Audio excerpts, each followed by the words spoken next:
Hi friends, ఎలా ఉన్నారు? అందరికి వందనాలు. మేమైతే దేవుని కృప వలన చాలా బాగున్నామండి. ఈరోజు లంచ్ చూద్దామండి. రైస్ అండి, సాంబార్ అండి, పొటాటో ఫ్రై, ఫిష్ ఫ్రై, పెరుగు. ఇంకా మార్నింగ్ బయట నుంచి ఇడ్లీలు తెచ్చారండి, చాలా బాగున్నాయి. చిన్న మాట, శ్రమ దినమున నీవు కృంగినేడలా నీవు చేతకాని వాడుదోదు. చూడండి, మామూలుగా నమ్మకం విశ్వాసం అందరికీ ఉంటుంది, కానీ శ్రమ వచ్చినప్పుడు మనం ఎవరము అనే నిజ రూపం బయటపడుతుంది.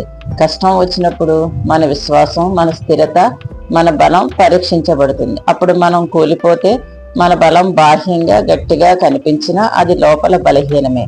కష్టం వచ్చినప్పుడు భయపడకుండా పడిపోకుండా నిలబడితే ప్రార్థనలో నిలకడగా ఉండాలి. ఎందుకంటే కష్టకాలంలో నిలబడ్డవారే బలవంతులు. దేవుడిపై విశ్వాసము సూర్యోదయంలో కాదు, రాత్రి చీకటి వేళలో ప్రకాశించాలి. అప్పుడే అది విశ్వాసం అవుతుంది.